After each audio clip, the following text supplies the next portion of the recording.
Be May, 34, female, VP of People and Culture at a Fortune 500 tech subsidiary, $185K base plus bonuses plus stock options. Master's in Sociology from a top-tier coastal university. My thesis was titled, The Silent Violence of Domestic Normativity. I am articulate, polished, and objectively attractive. Gym 4 days a week, strict paleo diet, Botox every 3 months. I am the main character. Everyone else is an NPC. Wake up at 5:00 a.m. The silence of the house is my kingdom. Look over at the lump in the bed next to me. Arthur, 36, senior systems architect. He makes good money, maybe $200K, but he has zero social capital. No Instagram presence. No LinkedIn thought leadership posts. He wears Kirkland jeans and free conference t-shirts. He is the unmovable object. I used to think his stability was sexy. Now I realize it's just oppression. He doesn't challenge me. He doesn't do the work. He thinks Jordan Peterson makes some valid points about hierarchy. I almost divorced him right then, but the house wasn't finished being renovated. I need to upgrade. I deserve a partner who is my equal, someone who understands Foucault and enjoys $200 tasting menus. Arthur eats meal prep chicken and rice because fuel is fuel. Disgusting reductionism. Go to the kitchen. Espresso machine hisses. Check my phone. 45 likes on my late-night tweet about emotional labor in the household. Dopamine hit. I curate my digital self perfectly. To the world, I am a warrior fighting the patriarchy from the inside. To Arthur, I am Sarah. He refuses to use my preferred title of Ms. on mail, says it's inefficient to change the autofill. Weaponized incompetence. He walks into the kitchen, hair messy, scratching his stomach. Morning, he grunts. Doesn't ask me how I slept. Doesn't compliment my power suit. Did you transfer the money for the retreat? I ask. The goddess awakening thing, he asks, pouring black coffee. It's a networking summit for executive women, Arthur. It's $4,000 for a weekend of yoga and crying in a yurt, Sarah. But yes, I transferred it. No fight. He never fights. It's infuriating.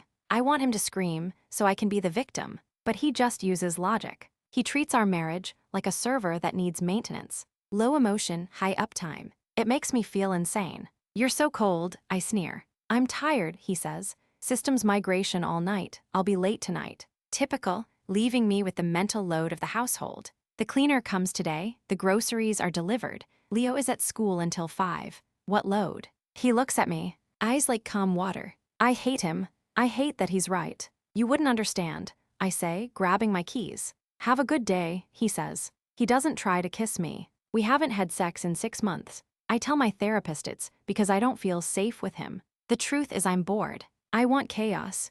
Drive to work. Listen to a podcast about how marriage is a form of slavery. Get to the office. Glass walls, oat milk on tap. Inclusivity posters everywhere. I design this space. It is my temple. Call a meeting with my team. 3 girls in their 20s who worship me. We spend an hour deconstructing the male gaze in the new marketing materials. I feel powerful. I feel like a queen.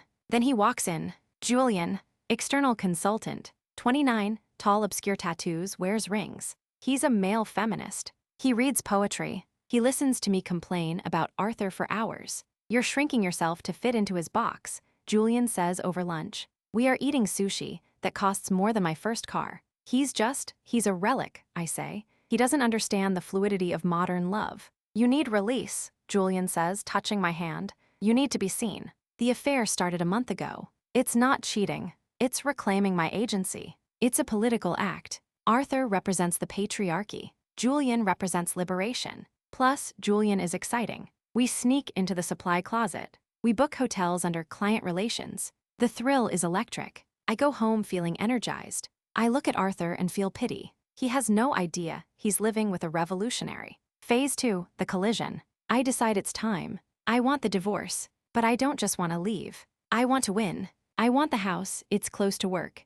I want full custody of Leo. Arthur is emotionally stunted, bad for a child. I want alimony to maintain the lifestyle I'm accustomed to. I consult a lawyer. High-powered shark named Jessica. We need leverage, Jessica says. Is he abusive? He's negligent, I say. He ignores me. Emotional abuse. Good, we can work with that. Financial control. He tracks our spending on a spreadsheet. Perfect. Financial abuse. Coercive control. I start the documentation.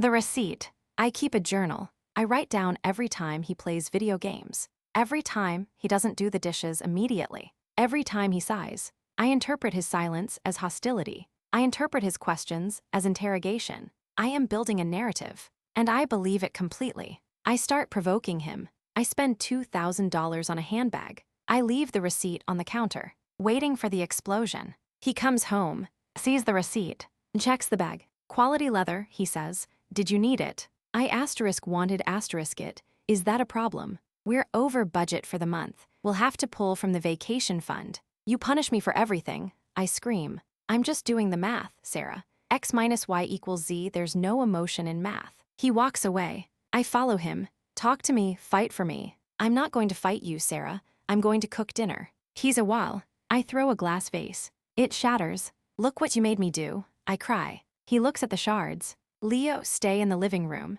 He calls out calmly. He gets the broom, sweeps it up, doesn't say a word. I go to the bedroom and call Julian. He's a monster, I sob. He's so passive-aggressive, it's psychological torture. Leave him, Julian says. Come be my muse. I'm going to destroy Arthur. The serve. I choose a Friday afternoon. He's working from home. Process server rings the doorbell. I'm in the kitchen, pretending to make tea. Arthur answers. Mr. Doe. Yes, you've been served.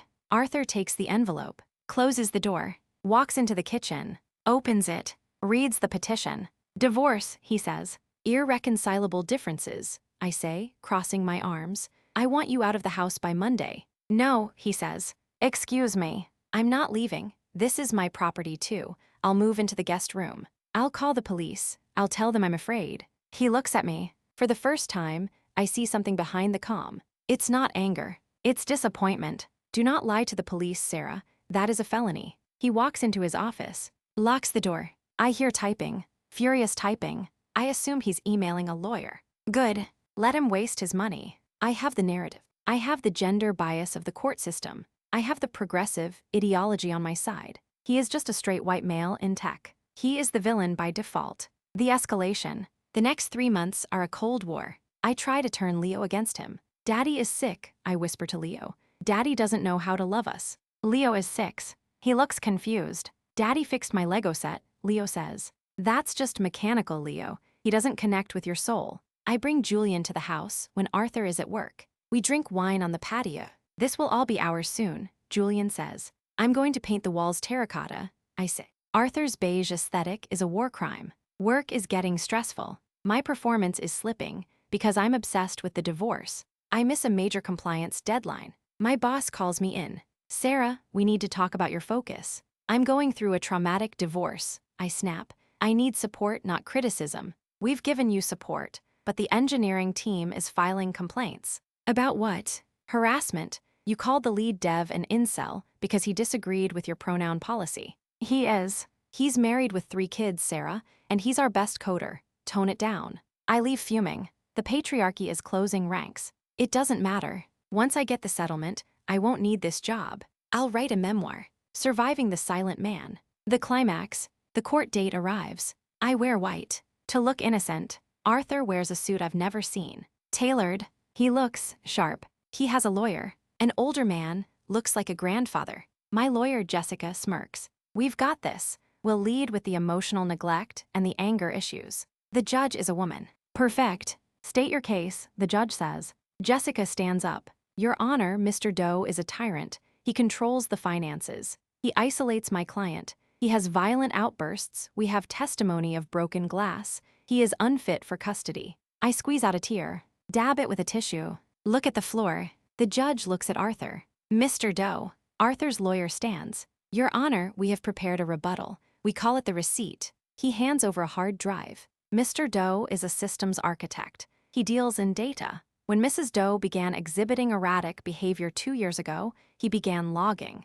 Logging, I ask. Exhibit A, audio recordings. They play a file. It's me, drunk, screaming at Arthur at 2 a.m. You're a pathetic beta male. I should have fucked your brother. The courtroom is silent. I sound demonic. Exhibit B, smart home telemetry. Mrs. Doe claims she is forced to do all housework. The Roomba logs show it runs daily. The smart washer logs show Mr. Doe does 90% of the laundry loads. Exhibit C, financials. Mrs. Doe claims financial restriction. Here are the credit card statements. Hotel room, $350. Tuesday, 1 p.m. Hotel room, $400. Thursday, 11 a.m. Sushi, $200. Documented as business lunch, but charged to the joint account. Who is Julian? The lawyer asks. My blood runs cold.